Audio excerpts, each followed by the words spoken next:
Hello Melbourne, Rewind 80s gig guide for June, July. June the 20th, the Sandbelt Hotel in Moorabbin.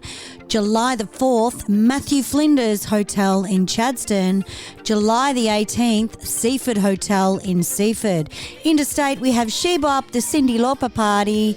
June the 27th at Flamingos Live in New South Wales. And also, Rewind 80s go to Airlie Beach Hotel, July the 11th and 12th. So we'll see you at all the gigs. To get any tickets, go to rewind80sband.com and the ticket links are on the front page. We'll see you soon.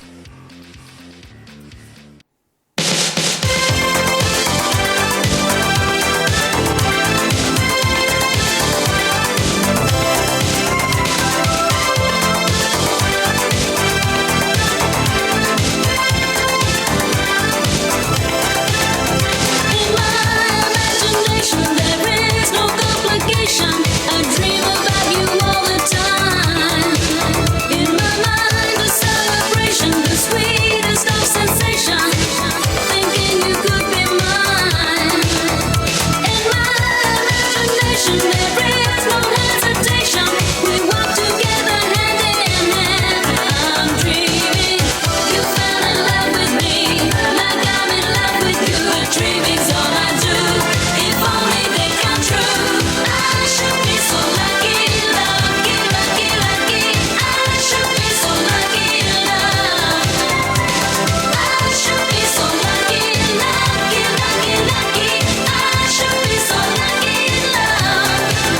It's a crazy situation. You always keep me waiting because it's only make-believe. And I would come around to give you all my loving if one day you would notice me. Hello everyone. How you going, guys?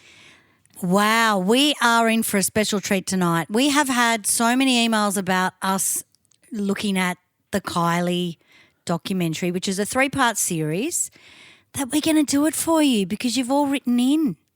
On Netflix, how exciting. And sort of when this was coming up, it was so exciting. It's a big deal to sort of be showcased on Netflix. And she's a massive star. This would have been going all around the world on the Netflix global network. And it's just great for her. And it's sort of, we've all lived and breathed every step of Kylie's life. And it's like she's part of the family. But it made me just fall in love with her all over again and actually become really protective of her. Yeah. I thought it was wonderful. As a doco, just to kind of get to know the subject on a deeper level, it was such a success. Absolutely. So the thing is with this doco, it just crept up and came out of nowhere. Like usually with Kylie, it's an 8-month promo and then we'd see the doco, but Netflix just brought it out. I think it's done by the same guys that did the Beckhams as well, so it's really well done. Yeah, very well done. Yeah, and I'm sure you're not going to get everything, but the thing is, there was stuff there that a lot of people didn't know as well. A lot of issues and stuff like that. So I loved it. I don't think they planned. Like, I don't think they. She is very good, Kylie, at coming across as warm and very open, but not giving everything away. Like you don't really know the ins and outs of any of her relationships, really. That's right. And she's had some really high profile relationships. And she's just very diplomatic about it. She's very classy about it. She's very, very classy. For a Melbourne girl, she's very classy. I've got to give her that. She's not common. She doesn't like slag people off, and she's never been like that. And when you get sort of the inside scoop, when you get like details, like pieces of the truth, she's very vulnerable when she opens up like that. And there were so many surprises in this doco for somebody that you know so well. Well, that's right. But we didn't know the pain she went through. We hadn't touched on that as much as this, as far as what people thought about her, what they thought about her voice, what they thought about, her reality of the industry she was in. The thing I love about Kylie is she was like a moth to a flame to a lot of the indie people and the real rock stars. Yeah, and that's sometimes that's your karma in life, is to meet up with these people because you've had enough of the media going, oh, she's this, she's that, she can't sing, she's a singing budgie. And it just isn't fair. And it does show you how much women go through, especially in the 80s, with the music industry. So from our perspective, we are going to look at the music industry as well and the stuff she talked about, because a lot of it is real and raw and you can't hide. No, absolutely. Yeah. Should we do our intros? Yes, absolutely. So this is Jay Jovi, ladies and gentlemen. Get away from her, you bitch!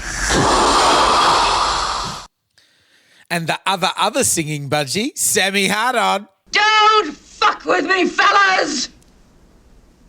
This ain't my first time at the rodeo. So I think Lily kept us up to date on this one, our friend and subscriber Lily. And we all watched it. We were all watching it at the same time in three separate households and messaging each other as it went. That's right. It was Because great. I think it touched down at 5 p.m. or something. Yeah. And Lily was letting us know, it's on in an hour.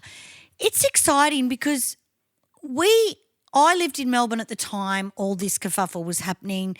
I auditioned for Kylie as a dancer. I was in the nightclub scene. I was hanging out with Dannii. She was dancing with friends of mine at the time. We've always said this, the girls have kept their eye on the industry in Melbourne and really taken bits and pieces. And the thing is, they're just good chicks, They're great professional chicks.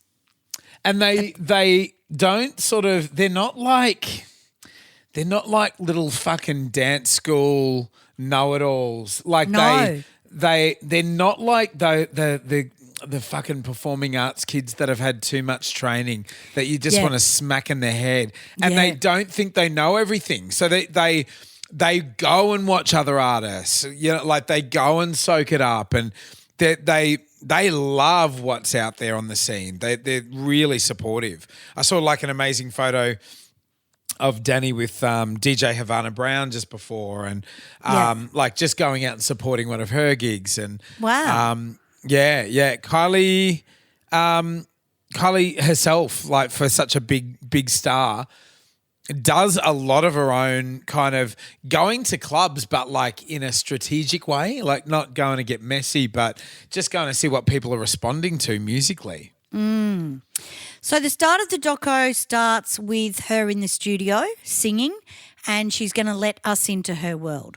So she opens a door, she lets us into her world. I don't think we expected what we saw though. I don't think we expected the heartbreak. I don't think we expected the fact that she said life makes sense to me on stage. In other words, all the other stuff is bullshit and it's hard work. Media. Yeah. People that want to have their 5 cents worth, I think Kylie behind the scenes would be quite strong and in telling people though. I think she would have really developed that courage to, especially after Hutchie, to tell people that's not what she wants. I definitely got to know the pissed off Kylie from her voice. Yeah. Like when something would fuck her off and the vocal tone where she'd start to, something would really irk her and she'd be like holding the anger back. I reckon she'd have like a little fucking temper behind all that. Well, you would have to keep saying. How many people do you need to hear? Why are you a singer? Why are you actress? Why can't you just pick one? And in the end, she came back, well, what am I going to tell Cher, Barbara, and people that do both, which is a perfect comeback. I fucking went through all of that shit myself. Yeah, you know what I that's mean? right. Like going through and like people made it hard for me on both sides, and like you're gonna have to choose. And this is after Kylie's had a fucking incredible career and all of this, and you imagine her, being a young girl and sort of coming up in the 80s and the misogyny that she would have had to deal with, and It just, and she's tiny. She's like, you think of this. I really felt for her. I was really protective of her, not in a patronizing way at all, but like looking back at like the 17, 18, 19-year-old Kylie and just having so much hope and optimism and vibrance and like having to deal with fucking people's shit. Yeah. You know, just off. All she wanted to do was like, you know, stick her neck out and have a fucking great career, try some different things, try some new things. And the way, like at first, you know, the media did sort of really jump on the bandwagon. She was very popular, largely because of Neighbours, largely because she had the TV profile, and people loved her because of that. But yeah, the instant she started sort of like reaching out a little further, when the kind of gloss wore off slightly from that, the way she was fucking picked on by the media, like unbelievable. Can you imagine if it was like the internet age back then and like like dealing with all the online shit Facebook and everything? and stuff, yeah. Oh, fucking terrible. Yeah. And that's the thing. They're saying it to your face. It's a bit different online because anyone can do that. But when they're the media on the news or whatever and they're saying, you know, Kylie can't sing, blah, blah, blah, it's ridiculous. But I absolutely loved Pete Waterman on this special because you get the goss with Pete Waterman. He said Neighbours was the ice cream and we put the cherry on top. And he's exactly right. That is the most perfect explanation. He had no idea because we just played I Should Be So Lucky to Come In. He had no idea what he had there. No idea. No, that's right. No. Yeah. You know, this it was worked something out very, very well for all parties, didn't it? Like their arrangement, just incredible. They were perfect for each other right at that time. And she sort of got the springboard that she was looking for into her music career, and just out of Australia, got her overseas in a really big way, in a massive way, and she was able to kind of start a career from that. But yeah, interesting. You know, we were talking before the show. Interesting, her leaving Stock Aitken Waterman. And how you were saying like the media were making out like it was like a big rift and like he was sort of crying because she was leaving the stable and everything. And you could really tell from the doco that like on both sides, it was time. Mutual you know respect. I mean? Yeah. They'd done really well for each other, and he could sense that she wanted more. Well, it's like a kid leaving home, you know. Yeah. Yeah, and he also knew that she was dating Michael Hutchence and everything was going to change because he was changing her, and he was her karma. Because after all the years of the backlash of her as a performer, you know, being a pop idol, and I think overseas was worse than Australia, to be honest with you. When I look at the doco, I think, God, they were such assholes in England. They are. The tabloid press and everything just like actually quite mean, you know, actually, quite gross.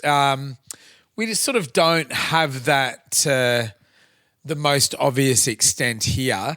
What I did hate though is just sort of, you know, older kind of male TV presenters and journos and stuff just talking to her, and it's just really lecherous and like just the questions they're asking her and stuff really gross, just making my skin crawl. And she's just got to fucking smile through all of it, the poor thing. Yeah, that's right. You know, you can't bite, you can't arc up, you just got to fucking you've got to look roll professional. with it. That's right. Yeah. And I think that's why she has succeeded, because as much as it was a hard job to do, she succeeded in keeping that face and then telling the story years later. The thing I loved about it was she was called an ordinary girl, boring, bland, blah, blah, blah. The thing that Pete said was the music is to be kept for a time where you have the time of your life, you sing along, and then you just put it in your record collection and forget about it until the next one comes along. Yeah. You know? Yeah. I've met Pete Waterman. I've been to PWL in England, and that's exactly who he is. He will tell you how it is. Now, if you noticed at the start, they were talking about I Should Be So Lucky, and Pete Hammond's he's back towards the camera.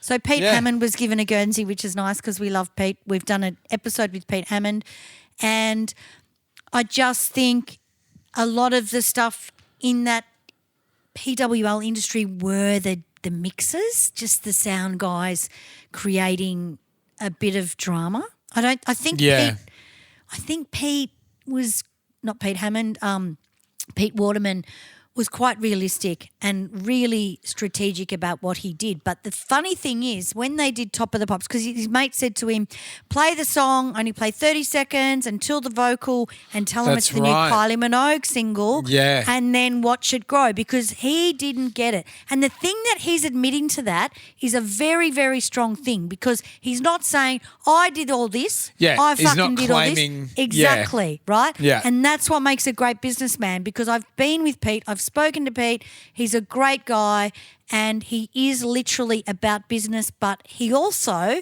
has so much courage. If Kylie was going to leave the stable, someone else would do it. You know what I mean? Yeah, exactly right. Exactly right. He wasn't afraid of change, and that's what Kylie wanted, because she doesn't like being afraid of change. You know? No, that's right. She says it about 3 or 4 times. I don't like being boxed in. I don't like being told what to do. And she has lived her life with these really weird situations and fallen in love with these rock stars and done it the way she wanted to do it. Yeah. From the very beginning, you could see... So you could see that she was just like such a fast learner on her feet, such an amazing observer, and she just like soaks up the genius from everyone around her. She was often aligned with people that were older than her, like all the way through, and I think that's a very telling quality of hers, where you constantly have kind of mentor figures, and it doesn't matter how old you are, you have these bigger kind of mentor figures. And it's a huge exercise in humility. She really never... She's not like Madonna in that way where she's saying she's the best thing in the world. She's the biggest thing. She's the queen. It's not like she needs that kind of dominance like that. She's not dominant in that way. She's always had that thing of like she's the apprentice, and she's watching and learning and applying and changing, and watching and learning and applying and changing. It's just incredible. And she's done that from the beginning. Like the whole transition from acting into music, that was one. And I mean that the whole thing of like getting into showbiz after her sister as well. Like, because Dannii was the biggest star. Dannii was the big star. Dannii Minogue, Danielle from Young Talent Time was the big star. And the way that sort of Kylie watched everything that Dannii did and just sort of applied it, and it was just incredible. I just had so much excitement for her watching her in these early years. Like, just amazing. I actually didn't know she harboured to be a singer that much. I wasn't. Yeah. I always thought she wanted to be an actor, but the thing is, she really. Acting was sort of secondary to what she'd seen and what she wanted to really do. Yeah. And you can do both. There's no doubt about it. But everyone at that age, when you're a child, they think you're too young to do both. It's like you pick one or the other, as that was. Yeah, that's right. And she didn't know how to deal with that conversation. She's a great actress. If she had have just stuck with Neighbours, stayed in Australia, she would have been like Rebecca Gibney. You know what I mean? Yeah, but that's right. It's the difference with music. It's that David Bowie thing when they were asking David Bowie the same question about sort of, what are you? Are you a singer? Are you an actor? Like, what, and he said, like, I don't consider myself any of those. What I do is create universes. And that's the thing about music. You create universes every time you create a song or an album or a body of work. It's the amazing portal of music that I just don't think you get with acting. I don't know. It's interesting. Very interesting. I think musicians are great actors because we've had to fill out a room, we've had to go out there and get dressed in front of the public and already we're being bashed down, you know what I mean? It just depends on the situation. So I think I remember when I worked in a photography studio watching models model and then watching a musician model, and they had more of an idea. Oh my God, yes. There's just a passion there with musicians that it screams so many different things. Yeah, gotcha. Yeah. Absolutely. But yeah, so we see her transition into this amazing star. She does Top of the Pops. I Should Be So Lucky. We all know that story where they wrote the song in 10 minutes, blah, blah, blah. And obviously a conversation that Pete had with someone when she was saying, I'm going to catch a plane back to Melbourne. She should be so lucky, and that was it. He was interested in the way he heard lyrics in people's voices. Yeah. How he got Je ne sais pas pourquoi, and from the fact that he admitted he had an affair was hilarious too. I was like, oh my God. So that's how he is though. He will say how it is and how it actually happened. His memory's great and he admits to things, but the thing I loved, I'm glad he was in it because I didn't expect him to be in it, to be honest with you. Yeah, right. Because you've heard so many rumours about how they had this this horrible relationship. He knows what's going on. And those projects are like his babies, you know? Yeah, that's right. Yeah, and you're right. Like there would have been other people to do that music. Like he had Hazel Dean. There were other artists sort of like within the stable that they were looking at. They were looking for like various artists, like various avenues of like releasing their music. They were incredibly creative. All right, well, let's play another song. We're going to play this before we talk about Michael Hutchence, I guess, because that was a really good part of the doco. Gotcha. Here we go. Can't wait.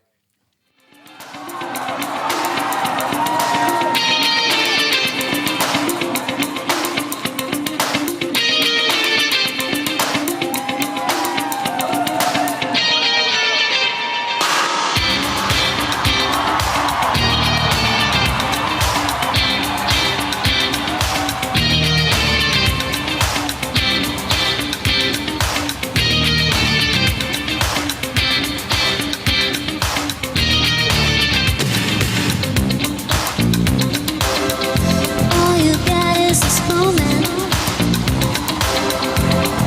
21st century's yesterday. You can care all you want.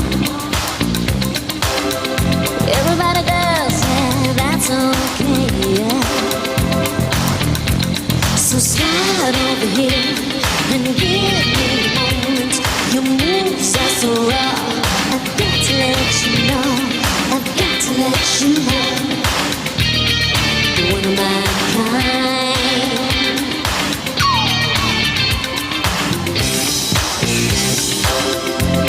I need you tonight, 'cause I'm not sleeping. There's something about you, girl, that makes me sweat.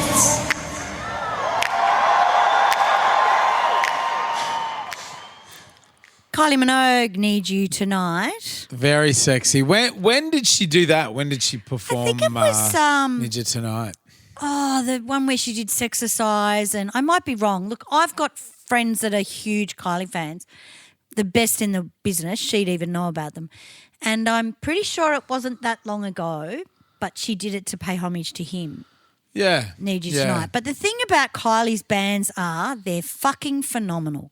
Gotcha. They are absolutely phenomenal. Like that sounds better than In Excess. I'm sorry. Yeah, fuck yeah. It's got the sample there. They've put the sample in, and she sings it. But she came out like with a big hat on, and what we're going to talk about now is the relationship she had with Michael Hutchence and leaving Jason. Really.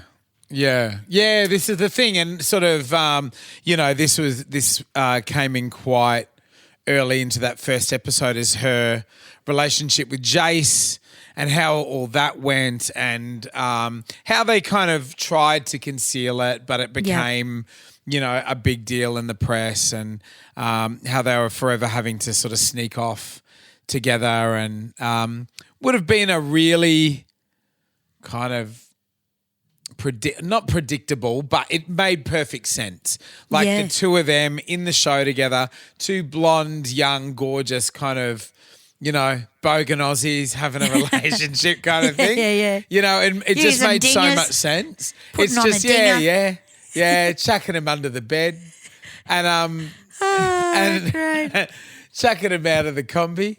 Yeah. And it just kind of it's like the first serious relationship you have when you're in your teens, like it just it's smacked of all of that. And then just sort of like Jace coming on, and I really like Jace. Just really down to earth. They're obviously very fond of each other. Yep. And in a real kind of brother sister way, I reckon. And because they grew up together, and Harry was saying they went to see. As a couple, they went to see NXS, and afterwards they sort of went backstage and were hanging with the band, and like Michael was just like on like seagulls on a chip with Kylie, and never let her go, and they disappeared for a while, and like all of this, and didn't he have to? Was he saying that he had to they were all leaving there together, and all the band and all the entourage are like getting into the limos and all the black cars and everything, and Jason had to get back in his little hatch, That's like right. a fucking Suzuki Swift or some shit. Yeah, that's right, exactly. Wouldn't you have just felt? And he was like, that's the moment I knew it was the poor prick. Like, that's the moment I knew it was done. Like that just sort of said everything. Yeah, I mean, just different league. 100%, but obviously not a different league for Michael. I mean, he cut Jason's lunch pretty much, Well, yeah. And yeah, that's right. Had no question about what she was worth or how much money she was making. The thing about Hutchie, though, which I found really interesting, was he said in a part of the show he was making $1.4 million at this gig, and he was being paid $5,000. That was Wembley. Grand. Yeah, that was Wembley. Because That's remember pretty fucked up. They spent all the money and they made the decision. That was from their Wembley gig. Yeah, that's right. They made the decision to pay the helicopter because they got fucking amazing helicopter footage of the. Well, that's right. Yeah. Yeah. And Wembley is a lot of money an hour. It's about $21,000 an hour. Yeah. They would have made that back, but it sort of put it in perspective because I'm pretty sure Kylie had Terry Blamey. She was making a lot more than Michael was. That's right. Yeah, right. Okay. Yeah. So this is the really interesting situation is the credibility that Michael had was making him fuck all, but then they did it harder. It's harder with the band. And they supported their album there, and they didn't, I think the manager paid for the album in America, blah, blah, blah, where I think Kylie had some good people behind her. You could never say Kylie was ever ripped off by a manager, which makes her a smart person. Yeah, I'm amazed. I'm not amazed that she's a smart person. She clearly very much so is, and has very good taste as well. By the way, but I'm surprised that she has that. More people haven't taken her for a ride. She must have some very good counsel around her. She must sort of speak to her parents a lot and get very good advice. And it was wonderful to see how close their family is. 100%. And how much sort of Ronald and Carol, the mum and dad, were at a lot of her gigs and all around the world, and hanging out with In Excess and hanging out with Lenny Kravitz and all kinds of people. Yeah. And Nick Cave and just amazing. Great to see your parents always there. And Dannii, great to see Dannii there a lot, you know. Well, this is the thing I thought of today because I kind of thought about being a parent of an entertainer or a creative. And Yeah. all three kids were. Brendan is a cameraman, I think. Yeah. Yeah, he is, And yeah. Dannii and Kylie were obviously creative. I think when you are a creative and you have parents that tell you can do what you want, Yeah. it makes your relationship a lot more special and almost unbreakable.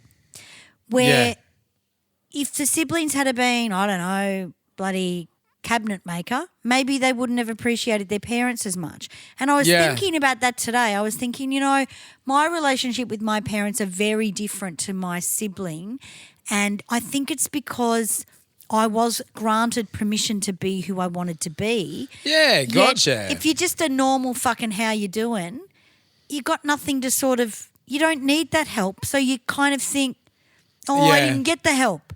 But you fucking did. You know what I mean? It is a huge vote of confidence when your parents come around to realising that you've got it to the stage of you're going to be able to make a career out of it. And it's a huge step for parents, especially if you're from a working class background. Yeah. Because they want to kind of like set you up. And they're scared. They don't want you to be a dreamer and sort of like set yourself up for heartbreak. That's they right. They want you to have some good structure around you, but like it is amazing when your parents they take that step, and sometimes there's a really palpable threshold that they cross where it's like suddenly they're on board and they're like, that's nah, right. We can see what you've That's exactly right. Can you remember that moment sort of in your 100% in your career? Yeah. I was going to just ask you the same thing. Mine was at 18 when I'd finished school and I got serious. And I started dancing full time and they weren't sure about it. And then Dad would take me to all my auditions until I was 18. When I got to 18, it became serious. And that's when they went, well, you should really get a real job.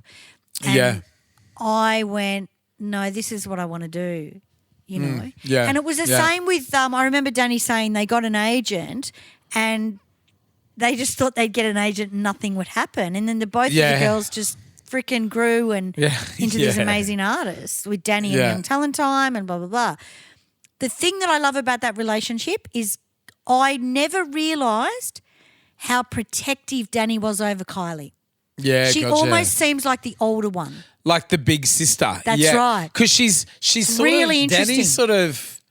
Danny's sort of, I reckon Danny's got the capacity to be tougher in a way. Yeah. In a way. She's got like Danny's more of a bloke. Like Danny's more of a, she's more sort of, I don't know, she's got She'll more of tell a you how man it is. about her. She's got more of a male energy. Whereas Kylie is very like, Kylie does have that. She does have that sort of tomboy thing, but like in much more of a kind of princessy way. Dannii, I reckon, fucking hell, mate. I've always thought, Dannii, if like you got on the wrong end of her temper, you would fucking cop it. Oh, yeah. Well, she's got a moon in Scorpio. I had a look at the astrology and Scorps, mate, they'll fucking go. She's got an ascendant in Scorpio as well, which I have, and she's a Libra. So Kylie's full of Gemini energy. Gemini's sort of, they're the twins, so they can think one way, this way, and then someone comes in and goes, fuck that. The Scorpio comes in and goes, you're going to be doing this and you're going to do it this way. So because I found that relationship, I love the both of them 100%, but I know Danny's been like that with me, and this might sound really weird, but I remember when she came and watched me at Revolver years ago and I was talking to her about the guy I was seeing at the time because she came down to the show and she may remember this, I don't know, and she may not.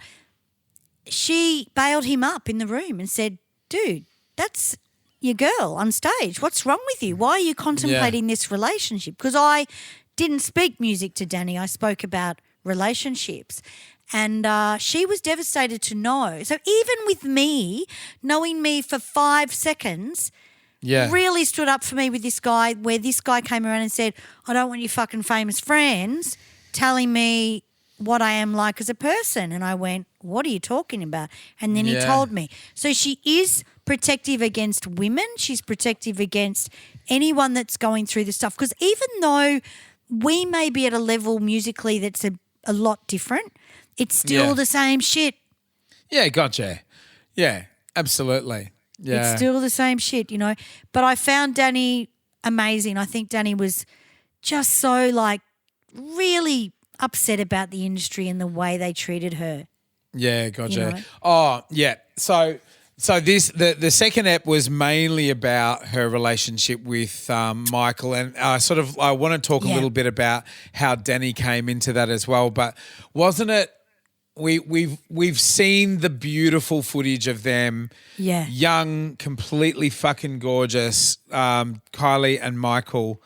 I love the footage of them on the Trans-Siberian rail where they caught like the old-fashioned train. Beautiful. And just there was another couple filming them, you know, this young couple from Australia, and they are so fucking beautiful. Yeah. They are unbelievably beautiful, Michael and Kylie. And I felt so protective of them.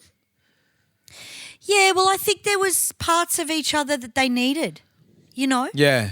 Yeah. Michael, as much as he was the rock star, needed her to, I don't know. He was quite a gentle heart as well. Gentle, absolutely. Like he could be a real rat bag. He was, you know, could be really naughty, but he had a softness to him, and he would have just loved her softness as well. They just seeing the footage of them together. It wasn't just like a smutty route, you know. No. They really were drawn to each other. Fuck, it would have been a good route. She's always kind of suggested that it was amazing, you know. She's always, the whole industry knows about it. Yeah. You know, I know Michael Hutchence has said.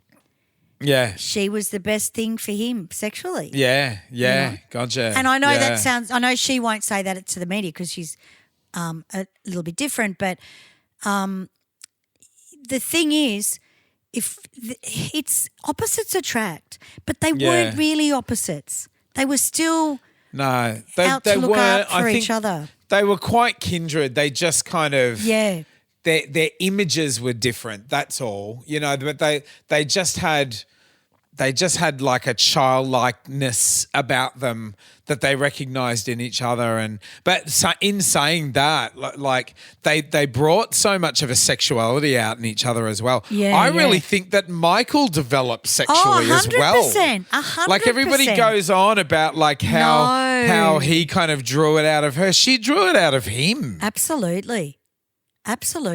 People saw him in a different way, but like also I really think like he was more fulfilled. He really took a leap with his sexuality as well. But yeah, beautiful relationship. And it was kind of tragically beautiful to hear her kind of admit that she still thinks of him and he's still with her. And and I believe like that.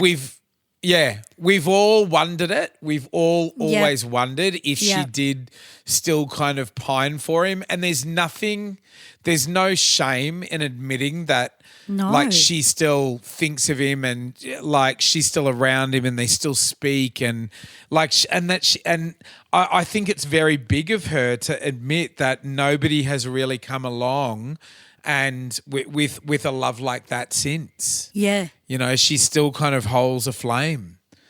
But beautiful after his death, how she was saying how at the funeral, how she just felt him all around her and that he was reassuring her like he always had reassured her. And just absolutely beautiful. They were still connected, you know. And I really just think like if both of their careers hadn't have been blowing up, who knows? They could have still been together and things could have been very different for them both. Well, that's the thing. You've also got record companies telling you who to date. Yeah. So you can't be a rock star with a pop princess. He would have heard heaps that's of that. right. So he's been quite brave and she's been quite brave. You can't be a pop princess and go out with a rock star, you know. Yeah. Yeah. The thing is they never listened. And that's the story. And another thing is when you are dating someone in the music industry and you don't see them for months, there is a certain amount of telepathy that you have to engage in to send each other messages. There's no mobile phones in these days where you can connect with them. No, that's it. Like she said, she was sending videos of love to him, and there is an amount of telepathy that you need to understand though and to connect. And a lot of that comes after the death. So she would feel that because she's worked with that through her and his career and being apart. So you do feel that. And he's probably guiding her and making her feel safe because it wasn't a ridiculous relationship whether she was being protected by him. She protected herself, he protected himself, they were a couple. Yeah, that's It's very different when you're trying to protect someone because you think they need protection. It actually makes it a really boring relationship. And we've talked about this before. Yeah, absolutely. Yeah. You know. This was a really interesting time for many reasons because this is also her kind of leaving Stockake and Waterman and kind of moving into the 90s and, you know, seeing how they worked, seeing how NXS worked and how Michael worked. And she just wanted that kind of collaboration. She wanted that artistic collaboration where she could see the kernel of the idea kind of germinate and then sort of like grow and grow and grow. And she wanted that really bad. And sort of in and around this time, obviously sort of her and Michael had parted ways, but it wasn't acrimonious or anything like that. She was really wanting to become more indie. She was really sort of pining to become more indie. Michael had always been in awe of Nick Cave. Had always kind of he you could see it with his career. He wanted to kind of, you know, you could see it say with Max Q how he wanted to branch off and do a different project, like Nick Cave, you know, would do that kind of thing and kind of be this kind of enigmatic figure moving across like different projects. Michael kind of, the scope of his career was very different to Nick Cave, but he loved Nick Cave. He loved that kind of deep artistic credibility that Nick Cave had, and he kind of pined for it as well.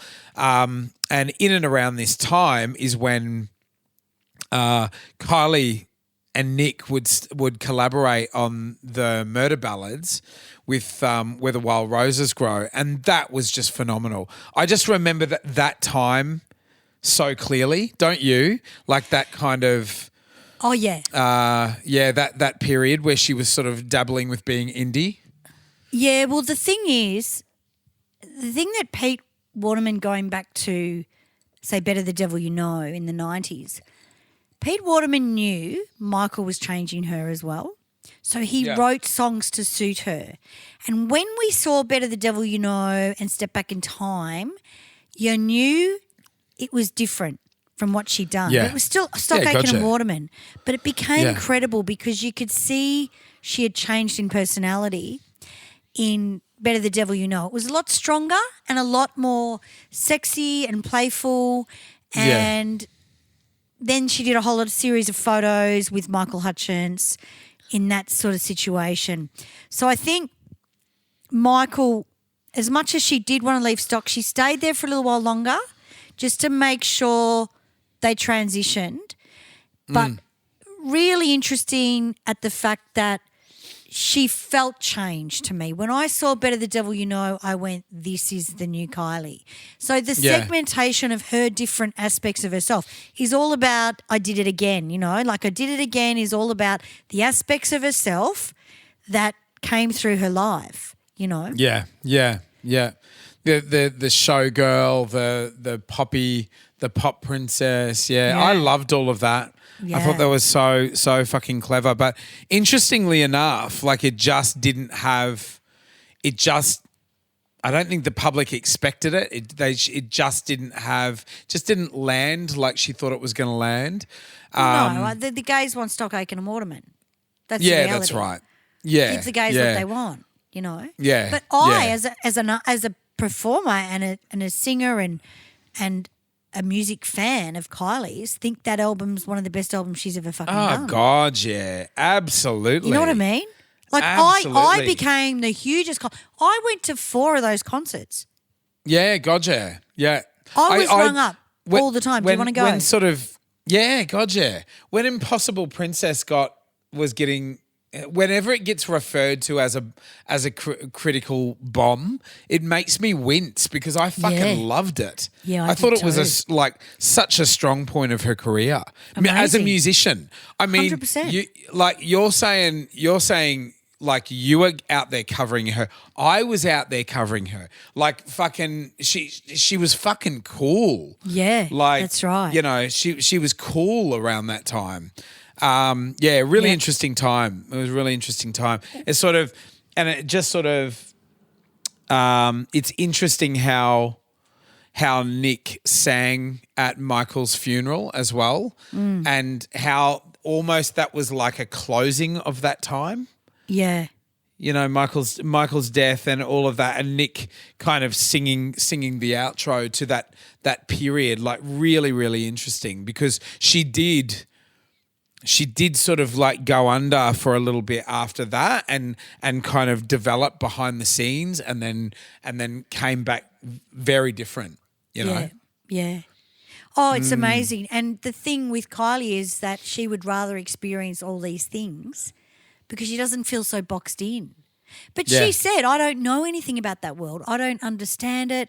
I'm a pop princess. But I think you meet people and it's your karmic connection that is meant to happen and you change with good people. Good people around you change you and you become a much stronger person. She needed these men in her life because the crap she was given, and Dannii makes it very clear. You know, because Dannii was only a baby and she was interviewed by, I think it was Willisey or I can't remember. And they were like, you know, what do you think about your sister being told she can't sing and blah, blah, blah, or she's normal and average? The thing I loved about it, and going back, the singing budgie thing, right? I went to that gig.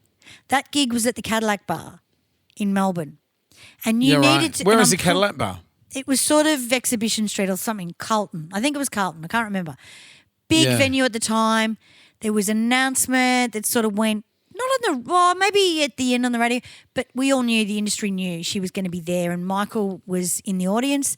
And the password, I think, I may be wrong, was singing budgie. So they kind of took the piss out of it in the end anyway. Yeah. And it was like singing budgie. No, it hasn't been announced formally that she's going to be there, but it was sort of like a paper bag gig that Prince does. And I think that's where she got the idea. And Michael was in like the 4th row standing there. And it was hard to get into, but I'm sure it was the Cadillac Bar.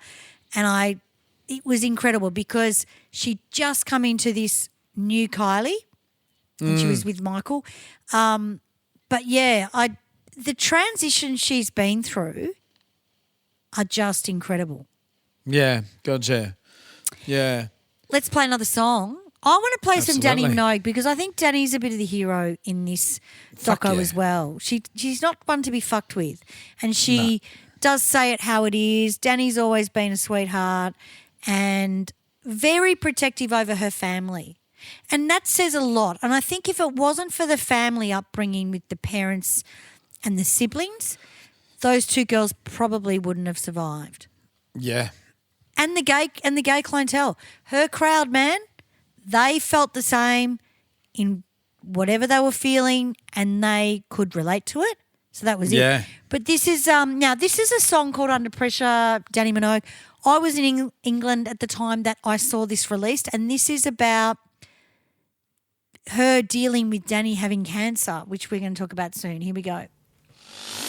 I'm so under pressure.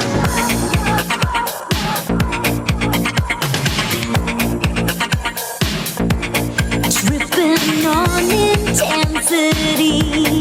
I'm weighed down by gravity, and I'm waiting to exhale.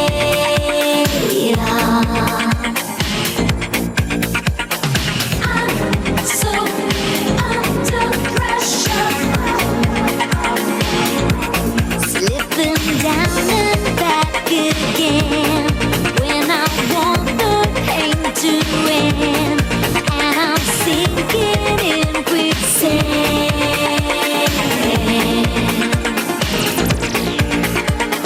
I'm so under pressure. Yeah, yeah, yeah, yeah. I'm so under pressure. I'm gonna shout. It's a blowout. Again, again.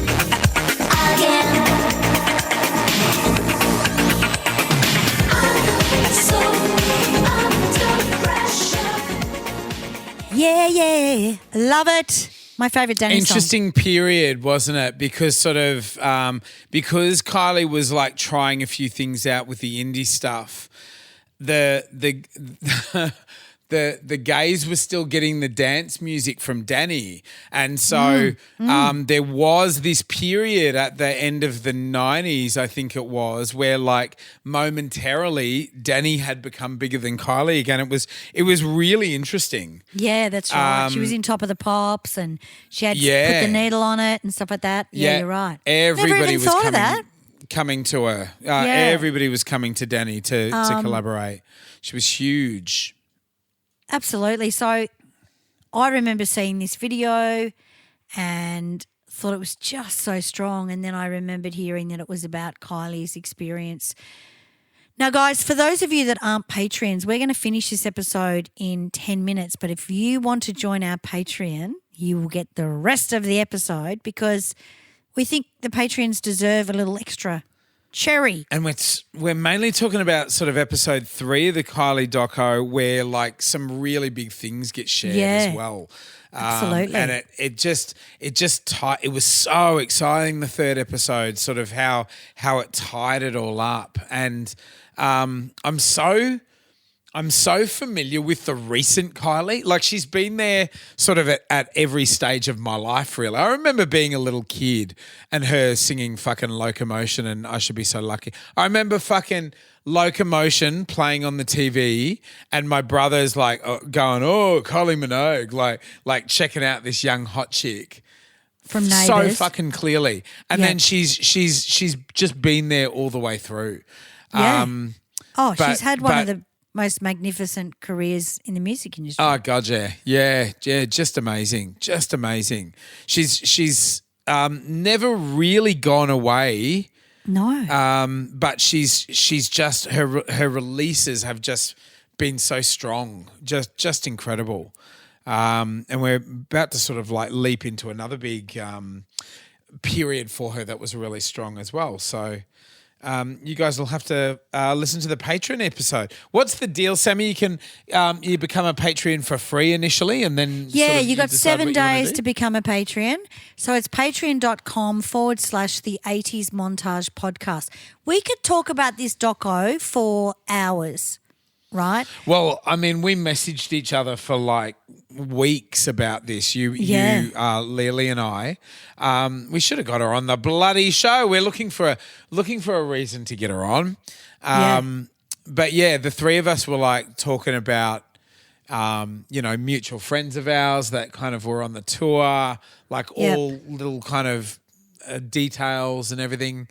We're all just sort of like 1 degree separation away from Kylie just because we're in the industry, I guess. And like all of our friends were collaborating with her and working with her and, different bits of goss and all that kind of thing. Yeah. So, look, I mean, when I was working at Revolver doing the music trivia show, that both of them would come to the, and it was exciting. But you got to remember the time where she went to the Dublin tour, Kylie Live in Dublin, where she wore all the Galliano clothing and stuff. It was so exciting to see the girls come back from that because everyone in Melbourne was vouching for them. Everyone. But the industry was different. When I say industry, I mean media. Like everyone in the music industry was waiting to hear what happened because we didn't have the internet. We didn't know. We wanted to hear how Cozzy went, how Simi went, Simone K. We wanted to hear how Mitch went. And we just was so excited. I remember being so excited to see my friends that worked at Chasers come back after the Kylie tour to tell us what they'd experienced because we were only 19, 20. So it was like an apprenticeship for us to hear about this stuff. Yeah. You know? Yeah. Exactly right. Then, of course, sort of Becky and Matt with the Mavises, they toured with her. Mavises supported Kylie on Australian leg of one of her tours. Impossible Princess. Yeah, it was. Yeah, it was. Matt, I went to the after party where you got married. Oh, the was after it there? Party, yeah. Oh, my God. The after party was where you had your first marriage. What the fuck was that place called? That's the deck at but it was the Prince of Wales. Prince of Wales, deck. but it was next door to that. And I remember Natalie Miller. This was the Impossible Princess tour. I saw Beck and I saw Matt, but I remember Natalie Miller going, "Sammy, do you want to come in backstage or do you want to come to the party?" And Kylie was there with a little cowboy hat. I just felt a little bit like a hanger on her. I just went, I don't know if I do, Nat, but thank you so much for asking. I think I'm just going to go home, you know. My cousin Matt was in Natalie's band. What was it called? Like Blush or was it called Blush or Rash? Don't know. Something? But some great songs came out of that band. Yeah. Some great songs. So you're going to Thailand on Wednesday night. How exciting. I am. So you're I'm going to you're probably there right now at the time of release. I will be. That's right. So I'm going to a podcast festival, Ding Dong Club Podcast Festival. Yeah. So we're going along to see that. And the problem is with me is that I've just got a new job and I can't start until I get back. Everything's just gone wrong. Everything. And I'm just hoping that the universe does something right. And I'm starting to teach again and I've now got to tell the employer, well, I won't be back until the 14th. And then we've got gigs coming up and the Cindy gig out. and that's right. It's quite stressing. My dad's not Tell us well. about the trip though. So the trip is in Koh Samui. We're leaving Wednesday night at 9:30. Maddie and I like to travel late at night, so we sleep. But we probably so exciting. I will sleep as soon as the plane leaves the tarmac. I'm really good on a plane sleeping, and we end up in Singapore for 3.5 hours, which is great because Singapore airport is full of stuff to do, and then we end up in Koh Samui, and then we meet up with about. I couldn't even tell you how many people are going to this podcast, but we are meeting up with, his name is Carl Chandler and he does Ding Dong Club. So Maddie absolutely loves this show. This is the reason why we're on the air because Maddie has listened to Carl forever and it's also a tax deduction for Maddie, hopefully. Yeah. It should be, absolutely. So we're going over. I didn't go last year. Maddie went last year with Mud and we're going over to see the podcast festival. Brilliant. And pretty much working our way into maybe getting us into the podcast festival. Yeah, fantastic. You know, I don't think I'm going to be one of the boring ones there, put it that way. Yeah, no way. So we're going to Nick Cody's going. There's so many comedians going. So Maddie is such a fangirl when it comes to comedians. It's like he could meet anyone musician-wise and go whatever. Comedians, podcasters, he loves them and so he wanted me to come this time. And me too with comedians. Yeah. I'm the same with comedians. It's interesting, isn't it? Oh, I'm obsessed with fucking Khaled Kalafala. I love him so much. Yeah, I'm really He's not so that smart. obsessive about comedians. I appreciate them. Yeah. You know. But I'd want to befriend them and just have a smoke and a drink. Well, this is the thing. I want to be friends with them. Yeah. And then you're probably funnier than them anyway. Well, yeah, I love clever people and comedians. You know, you normally get some really clever comedians. They're fucking too smart. You know what I mean? Yeah. They observe life. You know. Oh God, yeah. It's the emotional absolutely. intelligence of the comic world. You know. Yeah, they being actually funny. think like musicians. I They find do. and That's there's right. there's a really amazing kind of duality that musicians have with comedians. I really love it.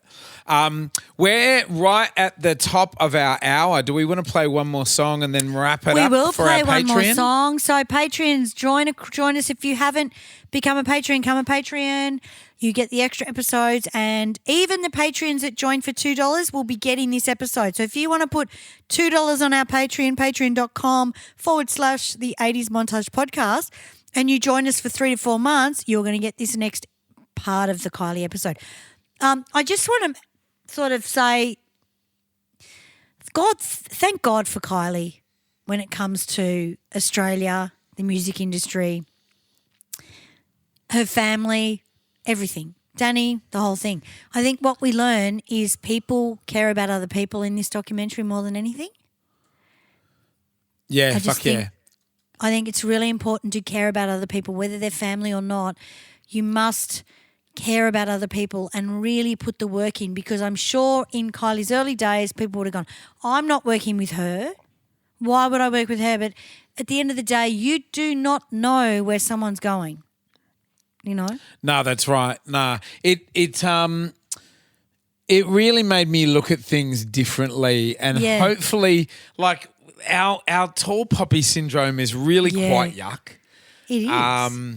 And it's made. I mean, I should have been aware of all of this anyway, because I've kind of been right on the periphery myself of fame, and I know what it's like when somebody fucking talks about somebody that you love as Yeah. if they've got every right just to bash the shit out of that person that You that can you take love. it. And That's it's right. like, and they've got it in their heads that like, you know, if she didn't want people talking about her, she shouldn't have gotten into entertainment. And it's like, well, you don't get into entertainment because you want people to be fucking ripping through you. Like Yeah. that's so fucking stupid. It's just like, yeah, I think we can all afford to be a little bit more supportive of our stars, of our Creatives, entertainers yeah. here in Australia. Yeah, 100%, because It's- a lot of the it's time really tough. it's about the art and getting on stage and performing.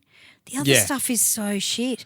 And Kylie, Yeah. Dannii said that as well. She said, you know, how much more can someone take of this shit? Yeah, It's so yeah, boring. that's right.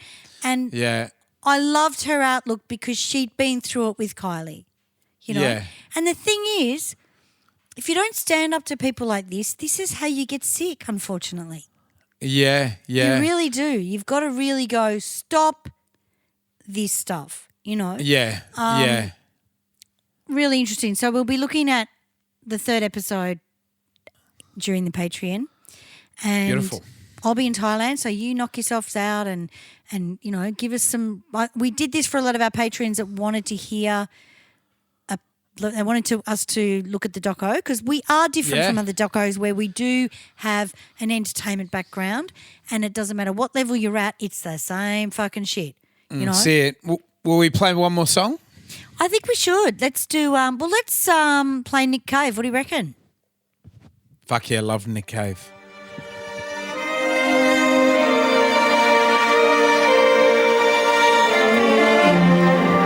They call me the wild rose, but my name was Eliza Day. Why they call me it, I do not know.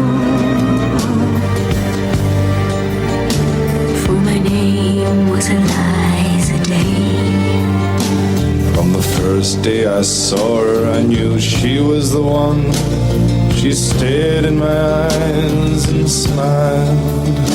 For her lips were the color of the roses that grew down the river, all bloody and wild. When he knocked on my door and entered the room, my trembling subsided in his sure embrace. He would be my first man, and with a careful hand, he wiped out the tears that ran down my face. They call me the wild rose, but my name was Eliza.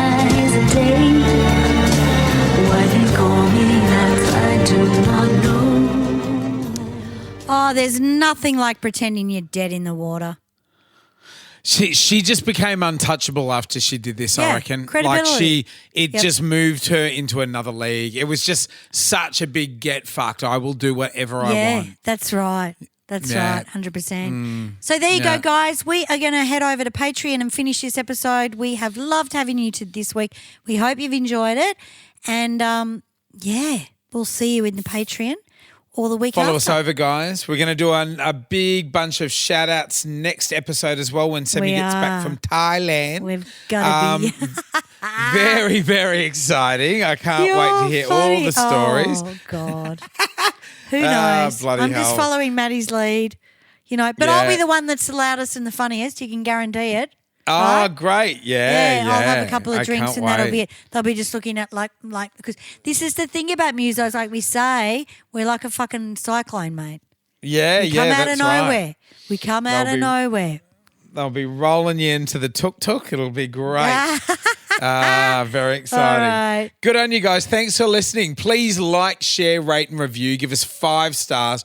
Write a little comment in the comment section. It all helps with our ratings and pushes us right up into the top 100. We've been doing very, very well lately, but all the little extra help counts, guys. Thank you very much. Become a subscriber. Hit subscribe on whatever platform you're listening to and become a Patreon for as little as $2 a month.